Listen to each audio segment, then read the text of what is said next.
এই যে আপনার 50 জন যে মহিলা এমপি নিচ্ছে, এর কোনো লাভ আছে? এর কোনো ইউজ আছে? কোনো ইউজ নাই। এই 50 জন মহিলা এমপি লোকে জাস্ট পুরস্কার দেওয়া, যারা বঞ্চিত তাদেরকে নিয়ে আসে অ্যাকোমোডেট করা।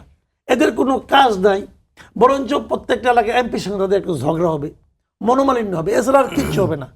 এটা কোনো কাজে লাগবে না। হইতে পারে যেখানে বিরোধী দলের এমপি আছে সেখানে মহিলা এমপি যে মাতবরি করবে একটু একটু, এটা হইতে পারে। এছাড়া এটা ওইটাও যদি আপনি উচ্চ কক্ষ ওইভাবে করেন যে নিম্ন কক্ষের আনুপাতিক হারে, ওইটা ওই আর একটা মহিলা এমপির মতো হবে।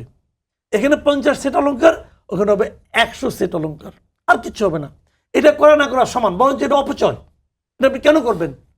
নিম্ন কক্ষ যা বলবো উচ্চ কক্ষ তাই বলবে, তাহলে আমি উচ্চ কক্ষ আমি করলাম কেন? উচ্চ কক্ষটা ভোট প্রাপ্তির আনুপাতিক হারে হওয়া উচিত, এটা আমি পার্সোনালি চাই। তাহলে এখন মনে করেন আমি যেটা চাই এটা কি বাস্তবিত হবে? হবে না তো। বিএনপি যেটা চায় না, বিএনপি তার কর্তৃত্বকে নিশ্চিত করতে চায়। তো যদি কেউ তার কর্তৃত্বকে নিশ্চিত করতে চায়, কর্তৃত্ব নিশ্চিত করতে হবে, সেটা স্বাভাবিক। মানে এটা তো স্বাভাবিক, এটা আমরা দেখে আসছি। তাহলে পদ্ধতিটা কি হলো? তাহলে এই পদ্ধতিটা তো সেই একই কথা হলো। আমরা আগের পদ্ধতিটাকে খারাপ বলছিলাম কেন? ওইখানে শেখ হাসিনা যা পরিবর্তন চেয়েছে আর কি, তাই হইতো। ওনার উপরে কোনো আলোচনা নাই। উপরে আল্লাহর নিচে শেখ হাসিনা, আর কেউ নাই।